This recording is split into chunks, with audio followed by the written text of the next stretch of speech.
네, 옆 사람과 같이 인사하겠습니다. 오늘은 은혜에 대한 얘기를 좀 하려고 해서요.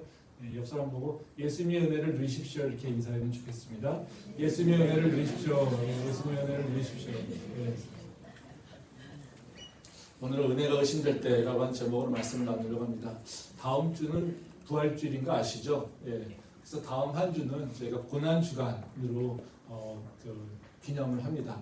부활절을 준비하면서 저희 마음과 또 저희 생각과 저희 영혼을 이렇게 다시 정돈하는 의미, 그리고 그 과정 속에서 이제 예수님의 십자가를 다시 한번 묵상하는 그런 시간을 갖는 게 고난 주간입니다. 그래서 이 한 주간에는 저희가 다시 한번 조금 즐거움이나 쾌락이나 이런 것들을 쫓는 것보다는 오히려 십자가를 다시 한번 이렇게 생각하는 그런 시간을 가졌으면 좋겠습니다. 우리가 십자가를 기억하고 계속해서 묵상해야 되는 것은 사실 우리의 믿음의 기초가 십자가와 부활에 있기 때문에 그렇습니다. 그 예수님이 우리 죄를 위해서 십자가대로 죽으시고 그 우리의 모든 죄를 대신 책임지셨습니다. 그리고 예수님께서 3일 만에 부활하셔서 우리가 새 생명을 누릴 수 있다는 거죠. 그래서 우리가 믿는 신앙의 고백은 그 예수님의 그 십자가로 우리의 모든 죄를 다 사함받았고요. 그리고 우리가 용서받은 것으로 인해서 바로 예수님이 부활하신 것처럼 우리도 새 생명을 얻게 됐다는 거죠. 그러니까 우리의 믿음의 고백은 바로 그 십자가와 부활에 있다는 겁니다. 그래서 우리의 마음 가운데 바로 예수님이 나의 구세주고 또 예수님이 나를 위해서 죽으셨고 또 예수님이 나를 위해서 살리시고 나에게 새 생명을 주셨다는 것을 저희가 믿고 고백할 때 우리는 더 이상 이전 사람이 아니라 새로운 사람으로 살아갈 수 있게 된다는 거죠. 그래서 우리는 예수를 믿게 되면 그냥 과거의 사람이 아니라 새로운 사람으로 새 생명을 누리며 살게 된다는 것입니다. 그래서 우리가 신앙생활하는 데 있어서 가장 중요한 것은 바로 예수님의 그 십자가 그리고 예수님의 그 부활을 이해할 뿐만 아니라 믿는 것이 중요하다는 겁니다. 오늘 읽은 말씀은 이제 사도 바울이 바로 그 갈라디아 교회에 들어온 율법주의에 대해서 얘기를 하는 겁니다. 이 율법주의라고 하는 것은 다 알다시피 예수님의 그 은혜에 대해서 대항하는 거죠. 그 은혜로 우리가 구원을 받은 것이 아니라 내가 열심히 노력해서 내 공로 때문에 바로 그 구원을 받는다라고 하는 얘기가 바로 그 율법주의를 설명하고 있습니다. 바로 그 율법주의가 이 갈라디아 교회에 들어와 있으니까 바로 그 갈라디아 교회에서 어떤 일이 일어나냐면요, 할례를 받아야 된다, 음식을 또 가려야 된다, 이런 얘기들이 들어왔다는 겁니다. 그래서 그런 상황을 이제 사도 바울이 듣고 나서 바로 이 갈라디아 교회에 심각하게 경책하고 있는 부분이 이 갈라디아서 전체의 내용입니다. 그래서 오늘 그 읽은 말씀에서 보게 되면 바로 이 사도 바울이 왜 이 편지를 쓰고 있는지, 그리고 갈라디아 교회가 어떤 문제가 있는지를 분명하게 이 얘기를 하고 있습니다. 말씀 한번 보도록 하겠습니다. 갈라디아서 3장 2절 말씀입니다. 내가 너희에게서 다만 이것을 알려하노니 너희가 성령을 받은 것이 율법의 행위로냐 혹은 듣고 믿음이로냐. 이 말씀은 이제 사도 바울이 이제 갈라디아 교인들하고 얘기할 때 너희의 문제가 뭔지 아냐? 내가 왜 이 편지를 쓰고 있는지 아니? 이것에 대해 설명하고 있는 게 바로 이 말씀입니다. 여기 보면 내가 너희에게 너희로부터 이것을 알길 원한다라고 얘기를 하잖아요. 그리고 너희가 성령을 받은 것이 율법의 행위로냐 또는 듣고 믿음으로냐 이렇게 얘기합니다. 즉 너희가 은혜를 받고 구원을 받은 것이 너희가 율법을 잘 지켜서 있느냐 아니면 성령의 은혜로 된 거냐. 너희가 무엇라고 고백하고 있느냐 이렇게 얘기한다는 거죠. 너희가 분명하게 나에게는 은혜로 받았다라고 하는 것을 가르침을 받았는데 지금 내가 듣고 보니까 너희는 지금 율법으로 따라서 구원을 받고 있다라고 행동하고 있어. 근데 너희는 지금 내가 가르쳐준 것과 그리고 너희가 지금 행동하는 것은 서로 다른 얘기야. 그럼 너희가 지금 어떤 마음으로 너희 행동을 하고 있는가 이렇게 얘기하고 있는 게 바로 지금 말씀이라는 거죠. 그래서 바로 갈라디아 교회에 바로 은혜가 도전받고 있는 상황, 이것에 대해서 이제 사도 바울은 문제 제기를 하고 있는 것입니다. 사실 우리가 신앙생활을 하면서도 은혜에 대한 고백을 하고 있지만 때때로 은혜에 대해서 도전을 받을 때가 있습니다. 우리가 하나님의 은혜를 고백하고 있지만 어느 순간에서는 내가 또 열심히 했으니까, 내가 잘했으니까, 내가 좀 의로우니까 이렇게 지금 이 모습 아닐까? 라고 하는 생각할 때도 있다는 거죠. 또 우리는 또 이렇게 세상 사람들 살아가는 것들 보게 되면서 또 하나님의 은혜가 아니라 우연이라고 하는 걸로 이렇게 치부하는 경우도 있습니다. 이게 하나님의 은혜로 됐다라고, 내가 지금 나된 모습이 하나님의 은혜로 된 것이 아니라 살다 보니까 믿지 않는 사람들도 다 저렇게 살고 있는데 저들도 그냥 어쩌다 보니까 저렇게 살고 있는 건데 내 모습도 어쩌다 보니까 이런 모습 아닐까? 이렇게 우연이라고 하는 것에 의지하여서 내 삶을 이해하고 해석할 때가 있다라는 거죠. 이 모든 것들이 다 핵심은 뭡니까? 하나님의 은혜를 인정하지 않으려고 한다는 거죠. 내가 열심히 해서 아니면 어쩌다 보니까 우연으로 이런 것들에 의해서 우리는 내 삶을 해석할 때 잃어버리는 건 다른 것이 아니라 하나님이 나에게 은혜 주셨다는 것을 놓쳐버리게 된다는 거죠. 이것은 어찌 보면 뭐예요? 우리의 신앙의 기초를 다 지금 흔들어가고 있는 거라는 거죠. 근데 우리는 때때로 바로 이런 것을 도전받을 때가 있다는 거죠. 그러면 우리가 이런 도전이 들어올 때 어떻게 될까요? 그냥 은혜가 없나 보다, 은혜가 아니었나 본데 내가 잘못 믿었나? 이러고 그냥 넘어가야 될까요? 아니겠죠. 오늘 말씀에서 보면 사도 바울이 분명하게 그 은혜가 도전받고 있을 때 너희가 무엇을 해야 될지를 얘기하고 있습니다. 다른 것이 아니라요, 너희가 은혜가 도전될 때 너희는 십자가를 다시 기억하고 바라봐야 돼, 이렇게 얘기하고 있다는 거죠. 말씀 한번 보겠습니다. 갈라디아서 3장 1절 말씀입니다.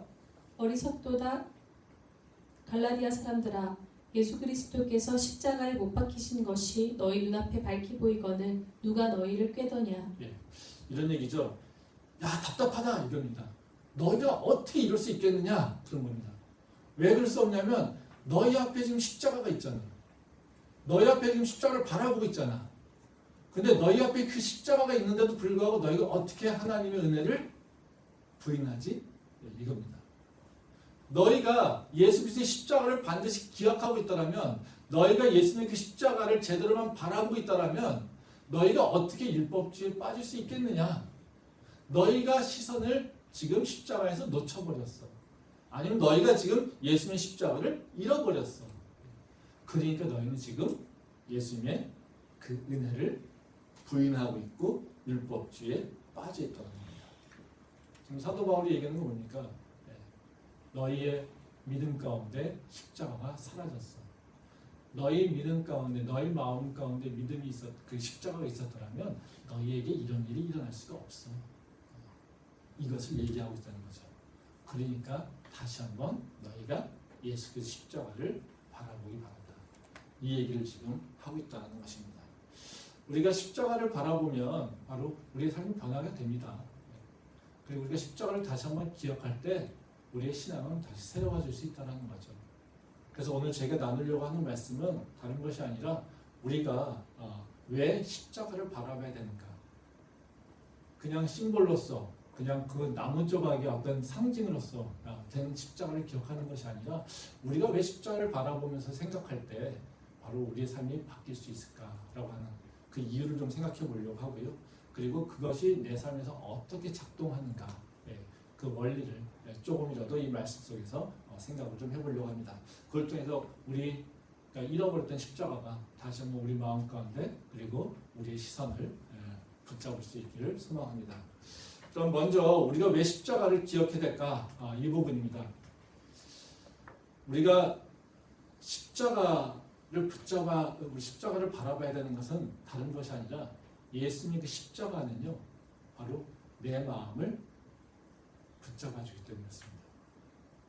좀 더 얘기한다면요, 바로 그 우리가 십자가를 통해서 내 삶의 어두운 면에 예수님의 그 빛을 비출 수 있다는 거죠. 그래서 나도 모르고 있는 죄, 내가 깨닫지 못했던 나의 잘못된 모습들, 내가 지금 인식하지 못한 나의 어두운 면들이 그 십자가를 바라보면서 묵상했을 때 바로 그 어두운 면들이 이제는 하나님의 은혜로 다시 변화될 수 있다는 겁니다. 말씀 한번 보겠습니다. 마태복음 15장 1절에 2절 말씀입니다. 그때 바리새인과 서기관들이 예루살렘으로부터 예수께 나와 이르되 당신의 제자들이 어찌하여 장로들의 전통을 범하나이까? 떡 먹을 때에 손을 씻지 아니하나이다. 한 절 보겠습니다. 16절부터 20절 말씀입니다. 예수께서 이르시되 너희도 아직까지 깨달음이 없느냐? 입으로 들어가는 모든 것은 배로 들어가서 뒤로 내버려지는 줄 알지 못하느냐? 입에서 나오는 것들은 마음에서 나오나니 이것이야말로 사람을 더럽게 하느니라. 마음에서 나오는 것은 악한 생각과 살인과 간음과 음란과 도둑질과 거짓 증언과 비방이니 이런 것들이 사람을 더럽게 하는 것이요 씻지 않은 손으로 먹는 것은 사람을 더럽게 하지 못하느니라. 이 말씀은 아마 여러분들이 성경을 좀 보신 분들은 되게 익숙하실 겁니다. 그 예수님과 바리새인들 간의 논쟁, 또 장로들과의 논쟁이라는 거죠. 그러니까 바리새인들과 그 유대인 장로들이 예수님께 와서 예수님 제자들이 바로 그 식사 전에 손을 씻지 않는 것에 대해서 문제 제기를 합니다. 그러면서 그 씻지 않은 손, 더러운 손으로 식사를 하는 것이 바로 부정하다. 그래서 그것이 깨끗하지 않다라고 얘기한다는 거죠. 그랬더니 예수님께서 그 문제 제기에 대해서 야, 손 안 씻어도 돼. 더럽게 하는 것은 그 손 안 씻는 것이 아니라 너희 마음이야. 이렇게 얘기한다는 거죠. 이 말씀에 보면 좀 우리가 이제 그 선입견이 좀 있어서 이 말씀에 대해서 좀 오해하는 경향이 좀 있을 수 있습니다. 이 말씀은 우리가 대부분 그 율법주의와 그 은혜 또는 율법주의와 율법에 대해서 생각을 많이 하거든요. 그래서 여기에서 보게 되면 바로 율법주의가 문제라고 하는 것을 생각해서 바로 이 장로들이 주장하는 것, 또 바리새인들이 주장하는 것에 대해서 핵심을 놓쳐버리는 경우가 참 많습니다. 그래서 이 장로들이 주장하는 것이 그냥 문제 있다. 그래서 바로 그 손을 씻지 않아도 돼. 예수님께서 또 손 씻지 않아도 된다고 얘기하시니까 우리는 식사하기 전에 손 씻는 것에 대해서 바로 그 인식하지 못한다는 거죠. 다시 말하면 우리 지금 문제는 바로 장로들과 예수님과의 관계 속에서 바로 손 씻는 것에 대한 문제인데 손 씻는 것에 대한 문제를 파악하지 않습니다. 그리고 다 뭐라고 생각합니까? 그냥 저건 다 율법이야. 그리고 저거는 하나도 중요하지 않은데 그것에 대해서 얘기할 필요가 없어. 우리는 이렇게 생각한다는 거죠. 근데 사실 이 두 사람의 두 대화, 즉 바리새인들과 예수님과의 그 대화 속에서 얘기하는 것은 성문들과 같습니다. 즉 바리새인들이 제기하고 있는 문제와 예수님이 대답하고 있는 것은 같은 문제를 얘기하고 있는 것이 아니라 다른 문제를 얘기하고 있어요. 그래서 그 깨끗함이라고 하는 것이 뭐냐에 대해서 서로 다른 관점에서 얘기하고 있다는 거죠. 근데 우리는 그 예수님이 결국에는 손을 씻지 않아도 된다라고 하는 생각 때문에 바로 그 율법주의에 대한 생각들은 율법주의라는 생각 때문에 그 손 씻는 것, 그 장로들의 그 주장에 대해서 우리는 무시해버리고 만다는 거죠. 근데 한번 생각해 봅시다. 우리가 장로들의 그 주장, 손을 씻을까, 식사하기 전에 손을 씻어야 돼라고 하는 것이 틀린 주장입니까? 우리는 율법이라고 하는 생각을 하지 않고요. 지금 위생적인 관점에서 봤을 때 우리가 식사하기 전에 손을 씻는 게 맞습니까? 맞지 않습니까? 우리가 화장실 갔거나 아니면 어디 외부에 갔다 왔을 때 밥을 먹으러 식탁에 앉을 때 그럼 그 자리에서 먹는 게 그 손으로 먹는 게 맞습니까? 아니면 손을 씻고 먹는 게 맞습니까? 우리는 어떻게 가르칩니까? 손을 씻는 게 맞다는 거죠. 그럼 예수님께서 장로들 손 씻는 것에 대해서 문제 제기했더니 야, 안 씻어도 돼 라고 하는 것은 예수님은 옳은 말일까요? 틀린 말일까요?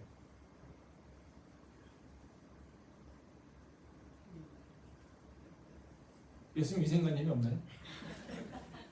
그렇죠? 그러니까 문제를 다르게 봐야 된다는 겁니다. 그러니까 장로들의 문제를 예수님께서 제기한 건 뭐냐면요. 바로 장로들은 육체의 관점에서 얘기하고 있지만 예수님은 영적인 관점에서 얘기하고 있다는 거예요. 그러니까 영과 육에 대해서 서로 다른 관점을 얘기하고 있는데 우리는 이걸 다 섞어버려서 그냥 뭐예요? 율법주의야라고 해서 넘겨버리니까 사실은 이 본질에 대해서 생각하지 못한다는 거죠. 예수님께서 그런 말씀하신 게 뭡니까? 왜 손을 씻지 않아도 된다고 얘기할까요? 너에게 육체가 중요한 것이 아니라 너를 영적으로 병들게 하는 것, 이것은 뭐냐면 바로 너희가 하나님의 은혜를 놓쳐버리는 거야. 이것을 얘기하고 있어요. 그러니까 다시 말하면요, 예수님이 얘기하는 것은 뭐냐면요, 너희가 정말 문제인 것은 니네 마음이라는 겁니다.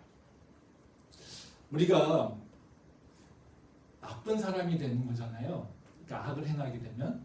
근데 우리를 악하게 만들거나 우리를 나쁘게 또는 우리를 죄를 지게 만드는 게 어떤 걸까요? 악한 것이 들어와서 우리를 악하게 만들까요? 아니면 더러운 것, 아니 깨끗한 것이 들어와서 우리의 마음속에 있는 그 악함이 더럽게 만드는 걸까요? 우리는 이런 생각 잘 안 하죠. 예. 우리는 선과 악이라고 하는 것을 완전히 구분해 놓습니다. 그래서 선과 악을 딱 먼저 구분해 놓고 악한 것을 우리가 행하게 되면 우리는 악인이 되는 거예요. 그렇죠? 네. 우리가 선한 것을 행하게 되면 나는 선한 사람이 되는 거예요. 그래서 우리는 항상 행위를 할 때 선한 것과 악한 것을 구분해 놔요. 그리고 악한 것을 안 하려고 해요. 근데 예수님은 뭐라고 하십니까?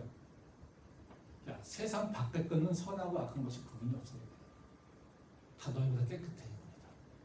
너희를 더럽게 만드는 건 뭐냐면 세상 더러운 것이 너희한테 들어와서 너희를 더럽게 하는 것이 아니라 너희 안에 있는 것이 세상에 들어온 것을 더럽게 만드는 거예요. 즉 다시 말하면 뭐냐면요. 악한 것이 우리를 악하게 만드는 것이 아니라요. 선한 것을 우리가 악하게 만드는 습성이 있다는 거예요. 문제는 어디 있습니까? 내 안에 있다는 거예요. 예수님이 제기하고 있는 문제는 바로 그 문제예요.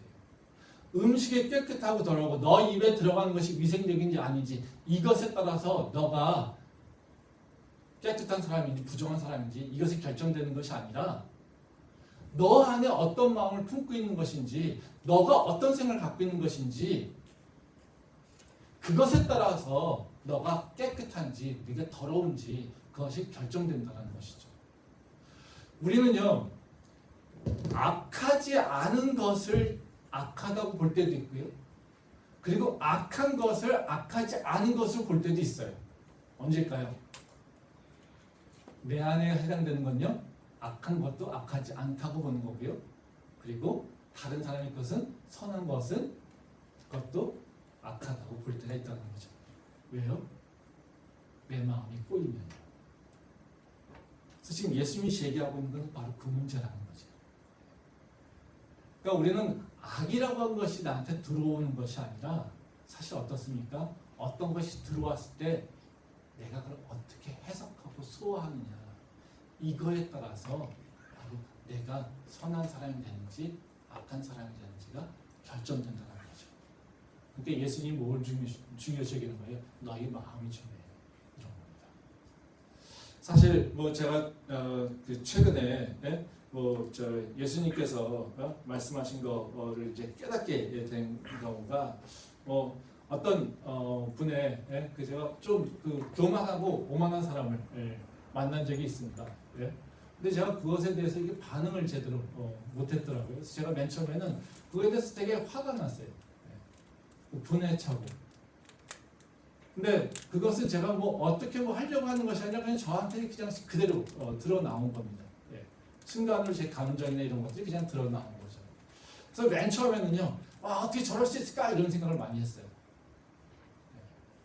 저 사람이 어떻게 저럴 수 있을까? 라고 하는 생각을 많이 했다는 거죠. 근데 제가 그거를 예수님한테 다시 들고 나와가지고요, 쳐다보고 있었습니다. 그랬더니 어느 순간 제 시선이 바뀌더라고요. 상대의 시선에서, 상대를 바라보는 내 시선에서 나를 바라보는 것으로 바뀌었다는 거죠. 그러면서 다른 사람의 문제는 예수님이 다른 사람을 케어하시겠죠. 예수님이 관심 있는 건 뭐겠습니까? 저의 문제겠죠. 근데 저의 모습을 제가 바라보기 시작하면서 저의 모습도 깨닫게 된 겁니다. 왜 그랬을까? 내 모습은 어떤 모습인데. 그러니까 저는 다른 사람의 악한 것에 대해서 나는 반응해야지라고 하는 생각을 하고 있었지만 사실은 악이든 선이든 그것이 내게 들어와서 내가 그거를 바르게 해석하고 바르게 이해하고 바르게 소화해서 내가 반응하면 되는 것인데 나는 그것에 대해서 반응할 생각을 하지 않고 어떻게 하면요? 다른 사람이 악한 거야, 다른 사람이 잘못된 거야 라고 하는 것에 생각에 막 몰입하여서 내 더러운 모습을 보지 못했다는 거예요. 그러니까 나의 반응은 어떻겠습니까? 당연히 부딪힐 수밖에 없고 충돌할 수밖에 없는 거고 당연히 내가 힘들 수밖에 없다는 거죠. 예수님께서 관심 갖고 있는 건 뭐냐면요. 바로 우리의 모습이에요. 내 마음이에요. 다른 사람의 마음이 아니라 다른 사람의 행동이 아니라 예수님이 우리를 바라볼 때 관심 갖고 있는 건 뭐냐면요. 내 마음이에요. 나라는 거예요. 그래서 나를 더럽게 하는 건요. 세상이 아니라 바로 너 마음이야. 그러니까 너는 너 마음을 잘 관리해야 돼. 이게 바로 예수님께서 우리에게 가르쳐 주시는 말씀이라는 거죠. 그래서 우리를 악한 사람으로 만드는 거, 우리를 더럽게 만드는 거, 이것은 세상의 악한 것이라고 생각하지 마십시오. 어때요? 내 마음에 악함이 있다라고 하는 것을 우리가 꼭 기억해 볼 필요가 있다는 거죠. 그러면 우리가 어쨌든 악을 이기려면 어떻게 돼요? 내 마음을 잘 관리를 해야 되죠. 내 마음을 통치해야 돼요. 내 안에 있는 더러운 것들이 어떻게 해요? 나오지 못하게, 또는 아니면 내 안에 그 어둠들이 바로 그 발현시키지 못하게끔 해야 된다는 거죠. 그런 걸 어떻게 해야 될까? 우리가 이걸 고민해 봐야겠죠. 십자가를 통해서 이루어집니다. 근데 그 원리라고 하는 것은 오늘 말씀에 보면 두 가지로 설명을 좀 하고 있어요. 첫 번째 뭐냐면요, 우리가 마음을 관리하려면요, 우리가 육체를 따라가는 것이 아니라 자꾸 성령님을 따라가려고 노력해야 돼요. 그러니까 내 생각, 내 육체의 기쁨, 내 육체의 편안함, 이런 것이 아니라 하나님께서는 왜, 성령께서 나에게 어떻게, 왜 이런 일을 행하셨지라고 하는 성령의 인도함을 따라서 가려고 하는 그 노력이 있어야 된다는 거죠. 말씀 한번 보겠습니다. 갈라디아 3장 3절부터 5절 말씀입니다. 너희가 이같이 어리석으냐? 성령으로 시작하였다가 이제는 육체로 마치겠느냐? 너희가 이같이 많은 괴로움을 헛되이 받았느냐? 과연 헛되냐? 너희에게 성령을 주시고 너희 가운데서 능력을 행하시는 이의 일이 율법의 행위에서냐 혹은 듣고 믿음에서냐? 이제 사도 바울이 이제 갈라디아 교인들에게 그 성령으로 시작했는데 어떻게 육체로 마칠 수 있느냐 이렇게 경책하고 있는 거잖아요. 이제 다시 말하면 그런 거예요. 그 너희가 예수님을 믿게 된 것은 성령을 따라서 믿게 된 거 아니니? 근데 너희가 지금 행하고 있는 것은 뭐냐면 성령을 따라하는 것이 아니라 율법을 따라서 육체를 다루는 것에 초점이 맞추겠다는 겁니다. 즉 다시 말하면 우리의 믿음은 뭘로 왔습니까? 성령께서 우리에게 믿음을 주셔서 우리의 영혼이 바뀌어서 예수님을 고백할 수 있었어요. 근데 믿게 되니까 아 이게 착한 것이 의로운 것이 이런 거네, 선한 것이 이런 거네 하면서 뭘요? 율법을 따라간다는 거예요. 그래서 율법은 뭐만 따라하니까 내 육체만 통제한다는 거예요. 그러니까 예수님은 우리의 마음을 바꾸셨는데 우리는 그 마음이 바뀌어가지고 뭐에 관심 갖고 있는 겁니까? 율법에서 내 육체에만 관심 갖고 있는 거예요. 그래서 성령으로 시작되는데 우리가 어떤 모습이 돼 있다고요? 율법을 내 몸에 지키는 것, 이걸로 나는 만족하고 있다는 것이죠. 그러니까 어떻게 해요? 믿음은 은혜로 받았는데 행동은 뭐예요? 공로주의로 바뀌게 된다는 거죠. 사실 우리가 지금 교회 현상에서 일어나는 일이죠. 뭐 기복주의가 대표적인 이겁니다. 우리가 하나님을 믿죠. 그럼 하나님을 믿게 된 건 뭡니까? 내가 열심히 찾아다니니까 믿었습니까? 아니죠. 어느 순간 하나님께서 야 내가 이 땅의 창조주야, 내가 이 땅의 주인이야, 아 너는 내가 다스리는 자야, 너는 내 피조물이야, 이러고 얘기 알려주셨어요. 그래서 내가 너를 위해서 십자가, 내 아들 예수를 너를 위해서 십자가에 죽게 하시고 내가 너를 내 자녀로 삼았어, 이렇게 말씀해 주셨어요. 그래서 그걸 믿게 됐다는 것이죠. 그랬더니 뭐 합니까 우리는? 아 하나님께서 복 주시는 분이야, 하나님께서 은혜 주시는 분이야. 근데 은혜를 받으려니까 더 열심히 해야 돼요. 내가 뭔가 은혜를 더 누리고 내가 더 축복을 받으려면 하나님께 더 많은 것을 수고하고 노력하고 나를 통제해야 돼. 이렇게 바뀐다는 거죠. 그게 뭐가 된 겁니까? 은혜에서 공로주의로 바뀌게 된다는 거죠. 노력하지 말라는 것이 아니라요. 노력은 뭡니까? 뭐를 이루기 위해서 하는 것이 아니라요. 받은 은혜가 커서 그것에 반응하는 거예요.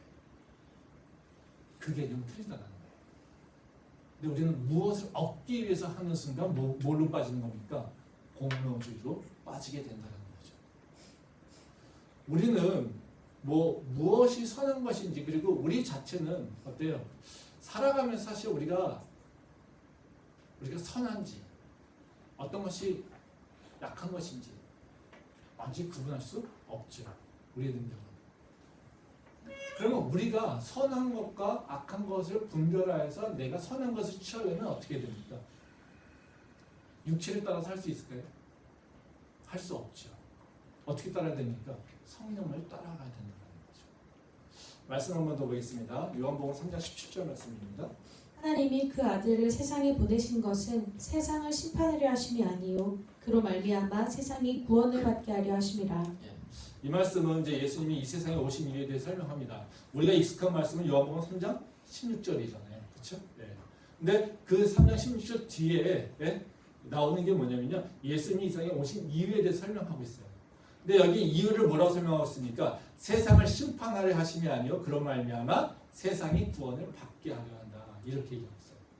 즉 심판과 구원을 대비시키고 있다는 거죠. 근데 예수님 뭐 때문에요? 구원의 방점이 있다는 겁니다. 그러니까 이 말씀은 이제 어떻게 우리가 이해를 해야 되냐면요. 예수님께서 우리에게 오셔서 무엇을 변화시켰냐는 거예요. 어떤 일을 행하셨냐는 겁니다. 예수님이 우리한테 오셔가지고 야 네가 무슨 일을 했어? 아 이거는 행동이 잘못됐네. 이거는 잘한 거네. 아 이거는 고쳐. 이거는 계속해. 계속해서 우리한테 그거를 가르치시면서 예? 우리한테 좋은 것을 하라고 우리한테 인도하실까요? 그게 아니라는 겁니다. 그건 뭐 하는 겁니까? 심판하시는 거예요. 넌 이건 잘했어, 이건 못했어, 이거잖아요. 근데 예수님은요, 우리한테 뭐 하십니까? 구원이라고 하는 거예요. 뭐 구원이라고 뭐는 거냐면요, 우리의 존재를 바꿔버리는 거예요. 우리를 새로운 사람을 만들어버리는 거예요. 이건 무슨 얘기냐면요, 우리가 이전에는 알지 못한 것, 이전에 깨닫지 못했던 것들을 예수님을 통해서 이제 깨닫게 하시는 거예요. 즉 우리가 예전에는 선한 것이 무엇인지 악한 것이 무엇인지 내가 구분할 수 없었는데 이제는 그 구분하에서 그 선한 것을 따라갈 수 있도록 우리를 인도하신다는 거예요. 뭘 바꾸는 겁니까? 나의 존재성을 바꾸는 거예요. 예수님께서. 그게 바로 구원입니다. 그러기에 구원이 이루어진다라고 하는 것은 어떤 거냐면요. 내 행동 하나하나만 바꾸고 내가 선과 악을 판단하는 것이 아니라 뭘 의미하는 거냐면요. 내가 하나님한테 붙어 있느냐, 내가 하나님을 따라가느냐 이거에 있다는 거죠. 즉 우리는요. 예수님을 하고 동행할 때 내가 지금 옳은 일을 했어? 내가 악한 일을 했어? 이걸 하나하나 구분져서 판단하는 것이 아니라요. 우리는 뭐 하냐면요. 내가 지금 하나님 편에 있는 건가? 내가 예수님과 지금 하나님 편에 있는 건가? 같은 편에 있는 건가? 이것을 따라 결정하면 된다는 거예요. 그렇게 되면 어때요? 내가 하나님에게 붙어있는 자고 하나님에 붙어있더라면요. 나는 반드시 선한 일을 행하게 된다는 거예요. 그게 바로 나를 구원하신 하나님의 일이라는 겁니다. 아까 말씀드린 대로 하나님께서 관심 갖는 건 누굽니까? 나예요. 그렇죠? 내가 세상에서 바로 그 누군가에게 어떤 문제들 또 세상과의 그 대항 속에서 어떤 어려움을 겪습니다. 선도 경험하게 되고요. 악도 경험하게 되고요. 그러면 하나님께서 그 세상에 그 악한 것을 놔두면서 우리한테 왜 우리를 사랑한다고 하면서 왜 악한 것을 경험하게 하실까요? 악이 우리를 짓밟아 놓게 하려고요? 아니라는 겁니다. 그걸 통해서 우리를 하나님은 악이 무엇인지 알게 하시고 그걸 통해서 내 안에 더러운 것들을 드러나게 하신다는 거죠. 하나님은 세상 전체에도 관심이 있을 수 있지만요. 뭐요? 더 관심 있는 건요. 나에게 관심 있는 거예요. 생각해 보십시오. 제가 아까도 말씀드렸듯이 우리가 세상에서 누군가 충돌이 있습니다. 컨플릭트에 있다는 거죠. 그러면 우리는 다 뭐만 생각합니까? 저놈이 나쁜 놈이지. 저놈이 나한테 저런 짓을 하면 나쁜 것이지. 그쵸? 근데 그걸 가지고 십자가 앞에 딱 들고 나온다고 칩시다. 그럼 우리는 뭐라고 기도하겠습니까? 하나님 저 인간 진짜 나쁜 인간인데요. 저 인간 정말로요. 천벌을 내리세요. 그렇게 기도할 수 있습니까? 하나님께서 그런 기도를 원하실까요? 우리한테? 십자가 앞에서 그런 기도 할 수 있습니까? 저는 못한다고 생각합니다. 그 문제를 듣고 예수님 십자가 앞에 나타났을 때 우리가 섰을 때 우리한테 들어오는 생각은 뭐겠습니까? 나를 구원하신 예수님을 생각하게 되죠. 나에게 은혜를 주신 예수님을 생각하게 되죠. 나를 돌보시는 예수님을 생각하게 되죠. 아파하는 그리고 힘들어하는 내 모습을 예수님은 보게 하시죠. 왜요? 예수님은 나하고 지금 맞대고 있으니까. 다른 사람을 맞대고 있는 게 아니잖아요. 우리가 나의 모든 문제를 가지고요. 예수님 앞에 들고 왔을 때 어떤 일이 변화되는 거냐면요. 아까 제가 말씀드렸듯이 예전에는요. 다른 사람, 세상 것을 보다가요. 이제 예수님의 십자가 앞에 들어오면요. 딱 어떻게 해요? 그 십자가가 나의 모습으로 나를 보게 한다는 거예요. 그러면요, 내가 인식하지 못했던 내 안에 어두운 면들, 내가 인식하지 못했던 내 안에 그 더러운 면들, 이런 것들이 나에게 떠오른다는 거죠. 그 떠오를 때 그것을 가지고 주인에게 다시 나갈 때 우리는 그 문제가 해결된다는 겁니다. 그래서 십자가는요, 나의 어두운 면에 예수 그리스도의 그 생명의 빛을 비춰주는 건 십자가입니다. 그 십자가를 향해 나갈 때, 그 십자가를 바라볼 때 우리의 삶의 모습이 바뀌게 된다는 거죠. 그런 은혜가 우리 안에 있기를 선언합니다. 두 번째로 우리의 마음을 다스리기 위해서 해야 될 일은 뭐냐면요, 내 공로를 생각하는 데, 내 자랑을 생각하는 게 아니라요, 그 예수님이 내 공로를 생각해야 됩니다. 즉 예수님과 나하고 관계 속에서 내가 잘한 것, 내가 열심인 것, 이걸 생각하지 말고요, 뭐를요? 예수님께서 잘하신 걸 생각하면 된다는 거죠. 그러면 우리가 이 내 안에 많은 어려움과 힘든 것들을 좀 다스릴 수가 있습니다. 말씀 한번 보겠습니다. 갈라디아서 3장 13절부터 14절 말씀입니다. 그리스도께서 우리를 위하여 저주를 받은 바 되사 율법의 저주에서 우리를 속량하셨으니 기록된 바 나무에 달린 자마다 저주 아래에 있는 자라 하였음이라. 이는 그리스도 예수 안에서 아브라함의 복이 이방인에게 미치게 하고 또 우리로 하여금 믿음으로 말미암아 성령의 약속을 받게 하려 함이라. 이 말씀은 예수님의 십자가를 통해서 우리한테 어떤 일이 이루어지는가를 설명하고 있죠.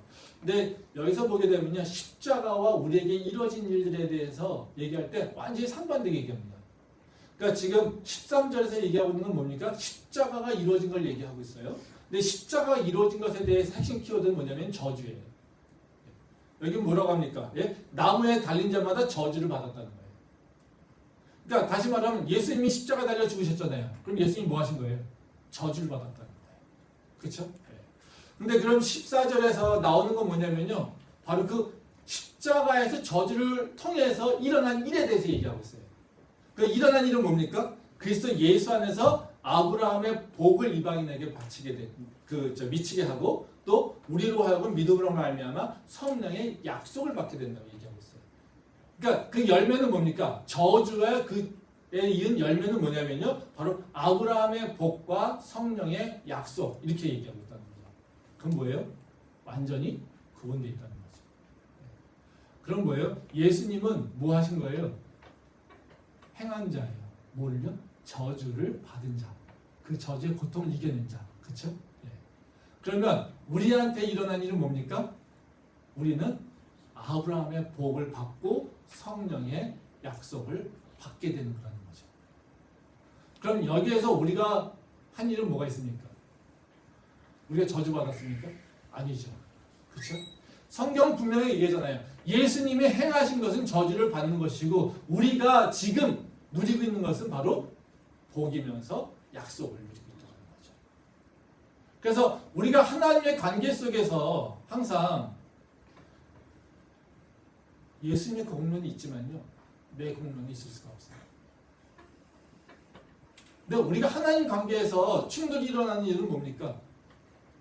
예수님의 공로가 아니라 뭐요? 내 공로가 먼저 나올 때 그런 거죠. 나는 잘했는데, 나는 이것을 선하게 했는데, 나는 이런 열심을 다했는데, 이런 거죠. 우리는 하나님의 복을 누릴 자격이 있습니까? 우리 스스로 하나님의 복을 누릴 자격이 있습니까?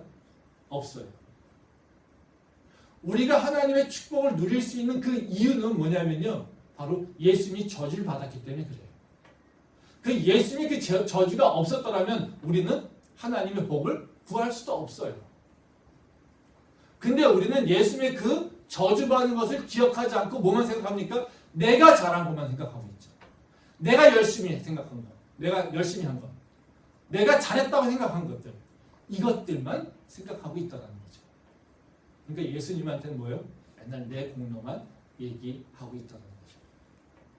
말씀 한번 마지막으로 보고 마무리하겠습니다. 갈라디아서 3장 10절부터 11절 말씀입니다. 무릇 율법 행위에 속한 자들은 저주 아래에 있나니 기록된 바 누구든지 율법책에 기록된 대로 모든 일을 항상 행하지 아니하는 자는 저주 아래에 있는 자라 하였습니다. 또 하나님 앞에서 아무도 율법으로 말미암아 의롭게 되지 못할 것이 분명하니 이는 의인은 믿음으로 살리라 하였습니다. 우리가 왜 하나님 앞에서 우리의 공로를 주장할 수 없냐면요, 우리는 절대로 연약한 존재이기 때문이에요. 그러니까 공로주의라고 하는 것이 율법주의입니다. 그러니까 율법주의라고 하는 건 다른 것이 아니라 내가 선한 일을 행함으로써 그 선한 일을 통하여서 완전하게 이룸으로써 나는 하나님의 축복을 누리는 거죠.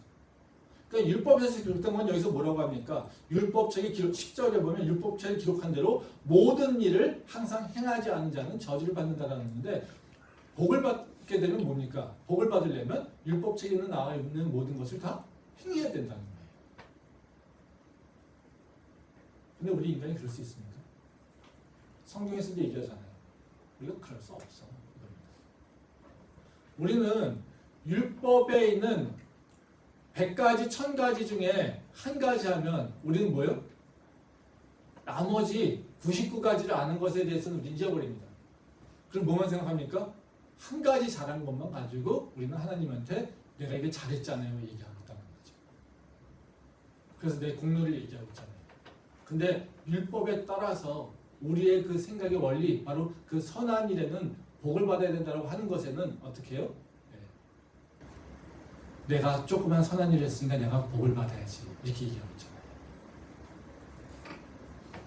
근데 율법은 뭐라고 합니까? 이렇게 하나라도 제대로 안 지키면 너는 저주를 받아야 돼, 이겁니다.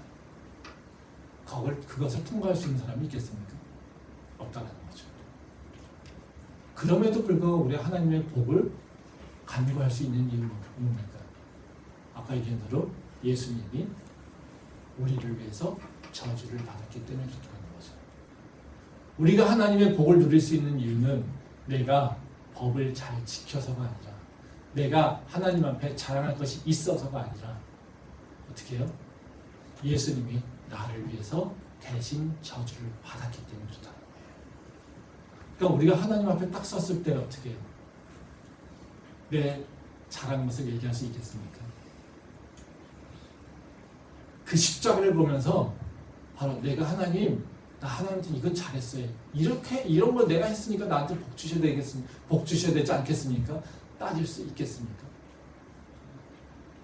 따질 수 없죠. 그럼 우리는 뭘 다시 한번 그렇게 하면 그 상황에서 뭘 다시 기억할 수 있겠습니까? 십자가를 다시 바라보면서 나는 나의 연약함을, 나의 부족함을, 그리고 예수님의 그 저주를, 그 받은 저주를 기억하면서 내 제약된 모습을 기억할 수밖에 없습니다. 그래서 우리는 다시 예수님 앞에 그 은혜를 고백할 수밖에 없다는 거죠. 그게 바로 우리가 예수님에게 다시 나가는 길이라는 거죠.